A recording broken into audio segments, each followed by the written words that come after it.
Pendant ce carême, ce que nous regardons nourrit aussi notre âme. Après les lectures, je vous parlerai de Lumière du monde, un film à découvrir sur Sage+.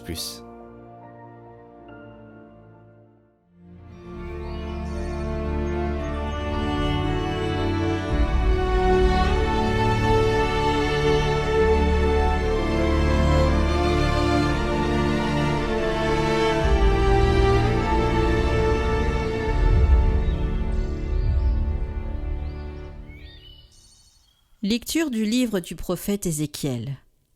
Ainsi parle le Seigneur Dieu. Si le méchant se détourne de tous les péchés qu'il a commis, s'il observe tous mes décrets, s'il pratique le droit et la justice, c'est certain, il vivra, il ne mourra pas. On ne se souviendra d'aucun des crimes qu'il a commis. Il vivra à cause de la justice qu'il a pratiquée. Prendrai-je donc plaisir de la mort du méchant, oracle du Seigneur Dieu, et non pas plutôt à ceux qui se détournent de sa conduite et qu'ils vivent? Mais le juste, s'il se détourne de sa justice et fait le mal, en imitant toutes les abominations du méchant, il le ferait et il vivrait? Toute la justice qu'il avait pratiquée, on ne s'en souviendra plus. À cause de son infidélité et de son péché, il mourra. Et pourtant vous dites, la conduite du Seigneur n'est pas la bonne. Écoutez donc, fils d'Israël. Est-ce ma conduite qui n'est pas la bonne? N'est-ce pas plutôt la vôtre? Si le juste se détourne de sa justice, commet le mal et meurt dans cet état, c'est à cause de son mal qu'il mourra. Si le méchant se détourne de sa méchanceté pour pratiquer le droit et la justice, il sauvera sa vie. Il a ouvert les yeux, il s'est détourné de ses crimes.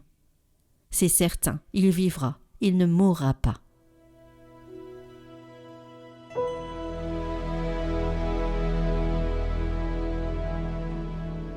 Si tu retiens les fautes, Seigneur, Seigneur, qui subsistera? Des profondeurs je crie vers toi, Seigneur. Seigneur, écoute mon appel. Que ton oreille se fasse attentive aux cris de ma prière. Si tu retiens les fautes, Seigneur, Seigneur, qui subsistera?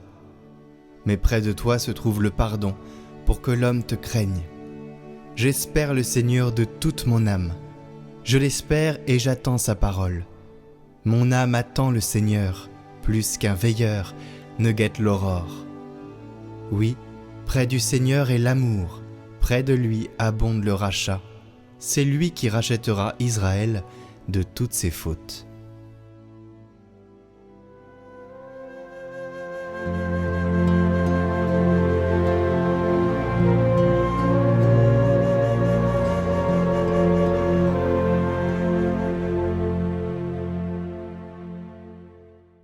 Évangile de Jésus-Christ selon saint Matthieu. En ce temps-là, Jésus disait à ses disciples : « Je vous le dis, si votre justice ne surpasse pas celle des scribes et des pharisiens, vous n'entrerez pas dans le royaume des cieux. Vous avez appris qu'il a été dit aux anciens : Tu ne commettras pas de meurtre. Et si quelqu'un commet un meurtre, il devra passer en jugement. Eh bien moi je vous dis, tout homme qui se met en colère contre son frère devra passer en jugement. Si quelqu'un insulte son frère, il devra passer devant le tribunal. Si quelqu'un le traite de fou, il sera passible de la géhenne de feu. Donc, lorsque tu vas présenter ton offrande à l'autel, si là tu te souviens que ton frère a quelque chose contre toi, laisse ton offrande là, devant l'autel. Va d'abord te réconcilier avec ton frère, et ensuite viens présenter ton offrande. Mets-toi vite d'accord avec ton adversaire pendant que tu es en chemin avec lui, pour éviter que ton adversaire ne te livre au juge, le juge aux gardes, et qu'on ne te jette en prison. Amen, je te le dis, tu n'en sortiras pas avant d'avoir payé jusqu'au dernier sou. »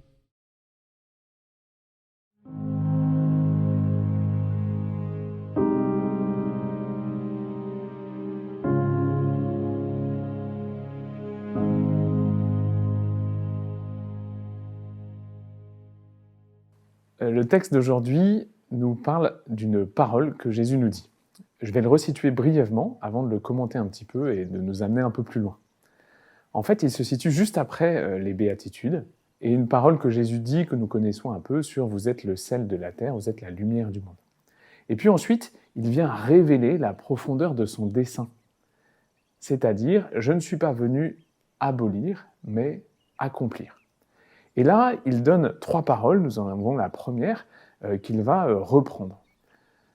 Notamment à travers aussi cette petite phrase que nous connaissons, « Vous avez entendu qu'il vous a été dit, vous avez appris qu'il vous a été dit, et moi je vous dis. » Je voudrais juste m'arrêter là-dessus quelques instants. Vous avez entendu parce qu'en fait, c'est la culture du peuple juif. Écoute Israël. Et en fait, depuis des années et des années, notamment à travers Moïse, mais à travers tous les prophètes qui ont parlé au nom de Dieu, la mission du peuple est d'écouter cette parole. Et il y a eu de très nombreux commentaires par la suite de rabbins qui ont écouté cette parole, qui l'ont fait sienne et qui ont cherché à la comprendre avec leur intelligence et avec leur cœur. Or là, il se passe un truc incroyable. Donc Jésus reprend, vous avez appris qu'il a été dit, vous avez entendu qu'il a été dit, vous ne tuerez pas, tu ne tueras pas. Et moi, je vous dis. En fait, Jésus a une audace incroyable qui vraiment stupéfie ses auditeurs. Ça se retrouve à la fin du chapitre 7 chez Matthieu. Parce que Jésus s'érige au niveau de la parole de Dieu, au niveau de la parole du Père. C'est comme si il écrivait la loi, ou comme si, parce qu'il avait participé à son écriture, il était capable de l'expliquer. Et c'est exactement ce qu'il nous fait. Et là, Jésus vient mettre un coup de projecteur sur la profondeur de cette loi. Il ne s'agit pas simplement d'ôter la vie avec un quelconque instrument de mort en vue d'effacer quelqu'un qui nous déplaît. En fait, cela va bien plus loin que cela.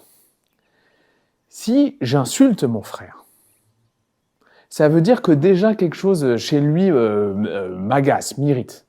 Mais plus profondément que ça, si je pense que mon frère ne devrait pas être sur terre, il y a un problème. C'est la source. En fait, c'est exactement ce que Jésus est en train de faire. Jésus revient à la source du meurtre, et c'est ce qu'il dit par ailleurs dans Saint Marc. Le mal ne vient pas de l'extérieur, il vient du dedans de mon cœur qui est blessé. Et c'est quelque chose d'important à méditer et à approfondir. La source du mal est en moi. En fait, et en particulier dans notre société où la technique réduit le temps, accélère les choses, et où le confort prend beaucoup d'espace, finalement, on a de plus en plus de mal avec notre frustration, entre l'écart entre ce que je veux et ce qui est. Et la variable d'ajustement, c'est souvent mon prochain. Je prends un petit exemple qui peut peut-être, parfois, m'arriver. Quand je pars en voiture, il se pourrait aussi, deuxième hypothèse, que je ne sois pas toujours très à l'heure et que j'ai prévu les choses, mais de manière un peu courte. Ce qui fait que, du coup, quand une personne devant moi traîne, ne va pas à mon rythme, troisième hypothèse, il se pourrait que je sois un peu en train de pester contre cette personne. Vous voyez, en fait, c'est exactement ça que Jésus vient éclairer. Dans mon cœur, il y a ce juge intérieur qui très vite vient décréter que ceci est mal, et que ceci devrait être comme ça, et que ceci devrait être comme ça. Et c'est pour ça que Jésus nous éclaire, et qu'il nous dit, si tu n'es pas attentif à cette racine-là, si tu la laisses grandir, elle va aller jusqu'au bout. La logique du mal va se développer, et tu seras un jour capable de tuer. Et de tuer donc pas seulement par une balle de fusil, ou un couteau, ou quoi que ce soit, mais par ta parole. Et si on regarde le phénomène des commentaires sur les réseaux sociaux, et peut-être que nous aussi, nous avons été parfois dans ce cadre-là, je lâche une phrase que jamais je n'oserais dire en face, je peux tuer quelqu'un, je peux tuer la personne à qui elle s'adresse. Ou c'est quand je pense que telle part d'héritage m'appartient et que c'est absolument à moi, et en fait je peux vraiment faire des dégâts dans ma famille du fait de ça. Et donc c'est ce que Jésus nous éclaire aujourd'hui, et peut-être que c'est ça notre premier axe de carême. Comment pouvons-nous demander au Seigneur de nous éclairer sur ces cimetières intérieurs, sur ces blessures, sur ces fragilités, sur ces craintes qui m'habitent, non pas qu'elles soient des péchés elles-mêmes. Si je suis insécurisé parce que je pense que j'ai besoin de plus d'argent pour vivre, c'est peut-être un vrai besoin.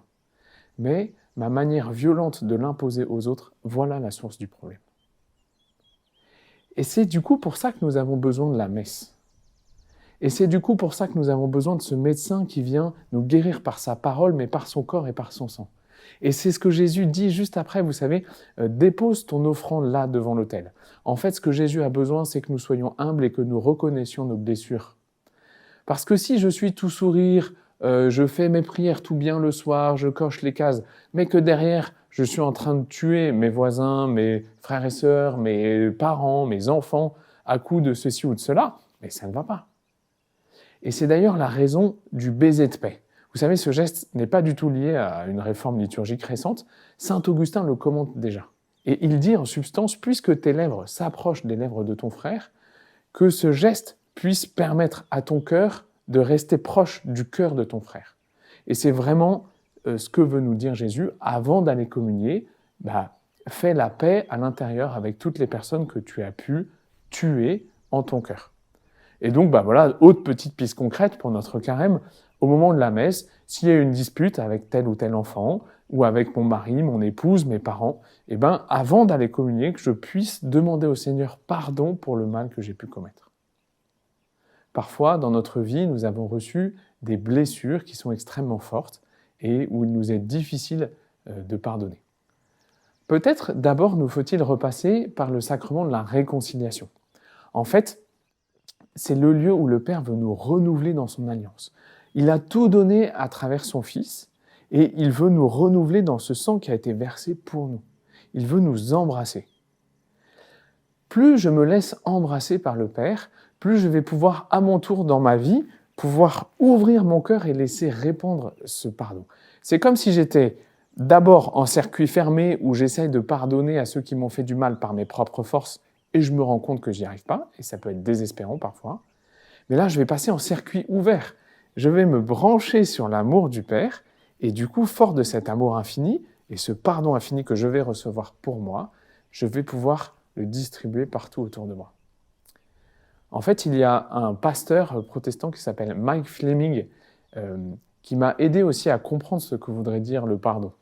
Lui, avant de devenir pasteur, en fait, il a été abusé sexuellement par une personne de la rue quand il était tout petit. Et ça a détruit sa vie. Plus tard, il est devenu même dealer.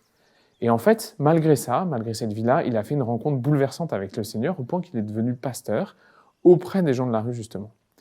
Et une fois pasteur, il a rencontré la personne qui l'avait abusé. Et cet homme était détruit. C'était vraiment une épave humaine, quoi. Et à ce moment-là, dans son cœur, il a compris que ça ne servait à rien de lui en vouloir. Et puis, il y a eu un déclic plus important et il dit, en fait, j'ai compris ce que c'était que le pardon. Ce n'est pas faire comme si de rien n'était et que désormais tout allait bien. Non, c'est en fait accepter de ne plus dépendre des conséquences du péché de l'autre. Ne pas rester enfermé dans les conséquences du péché de l'autre. C'est la dernière piste, du coup, que je voudrais vous proposer pour ce carême. Comment, dans ces lieux où la blessure a été profonde, voire très profonde, je peux accepter de remettre l'autre dans la miséricorde de Dieu. Cela ne veut pas dire qu'il faudrait faire semblant ou faire comme si rien ne s'était passé. Cela impliquera peut-être même que la relation ne se restaure pas. Mais cela veut dire que j'accepte que l'amour de Dieu rejoigne cette personne. Cela veut dire accepter que finalement cette personne progresse et comprenne un jour à son tour, dans la foi, que Jésus l'aime et qu'un pardon est possible aussi pour elle. Et voyez, il y a un lâcher-prise ici, il y a une mort à soi-même qui peut être difficile. Et c'est la grâce que nous pouvons demander. Si c'est trop difficile de demander pardon d'un coup, il ne faut pas s'étonner de ce temps qui est nécessaire. Plus la blessure a été profonde, plus parfois il faut du temps pour être capable de poser ce pardon-là. Et donc nous pouvons demander la grâce de pardonner. Ou si c'est trop compliqué, nous pouvons découper ces étapes. Seigneur, je te demande la grâce de pardonner, ou Seigneur, je te demande le désir de pardonner, ou Seigneur, je te demande le désir du désir de pardonner. Et voyez, découper ça en autant de fois que nécessaire pour que je puisse faire ce petit premier pas. Parce qu'une fois que ce petit premier pas sera fait, alors la grâce et le temps feront le reste. Seigneur, nous te remercions par cette parole que tu nous donnes aujourd'hui. Nous te remercions pour cet amour qui nous veut vivants. Nous te remercions pour cette vie que tu as donnée à la croix et que nous allons fêter dans quelques jours dans ce mémorial de la Pâque. Nous te demandons vraiment cette grâce d'accueillir la puissance de ta résurrection dans nos vies. Que tu puisses nous aider peut-être, nous donner cette grâce de nous rappeler le mal commis et que nous puissions déposer ça au pied de ta croix, peut-être même oser cette démarche du sacrement de la réconciliation. Seigneur, tu connais nos cœurs, tu sais aussi les blessures que nous avons pu recevoir. Fais-nous trouver ce petit pas pour progresser dans le pardon à donner. Parce que Seigneur, nous savons que tu aimes chacun de tes enfants et que tu veux leur bonheur. Amen. Chers amis, pendant ce carême, nous veillons à ce que nous mettons dans notre cœur. Nous l'avons entendu, nous jeûnons pour laisser la place à Dieu. Et c'est justement le bon moment pour faire le tri dans ce que nous regardons. Et avec Sage+, c'est maintenant possible. Sage+, c'est la plateforme de streaming chrétienne, avec plus de 300 films et séries, avec du contenu beau et sain qui élève l'âme. Un film peut parfois nous troubler, ou alors nous apporter une vraie lumière, nous laisser dans l'espérance et nous faire rayonner. Ce qui est beau et bon, c'est cela que Dieu veut pour nous. Et aujourd'hui, dans quelques secondes, je vais vous partager la bande-annonce de Lumière du Monde, un film d'animation spécialement conçu pour les enfants, qui retrace la vie du Christ du début à la fin. On y contemple un Jésus proche qui nous aime. Et ça, c'est parfait pour le carême. Alors le lien pour découvrir Sage+ est dans la description et vous avez moins 20% sur l'abonnement annuel avec le code CATOGLAD20. Je vous laisse découvrir tout de suite la bande-annonce.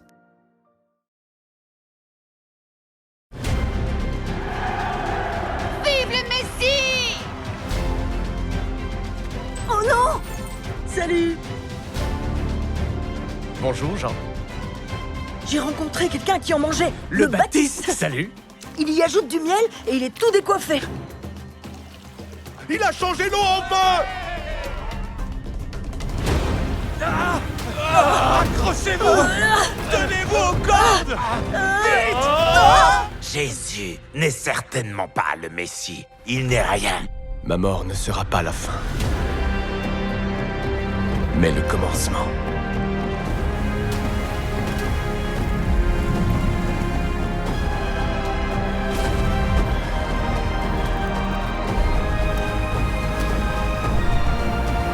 Il est la lumière du monde.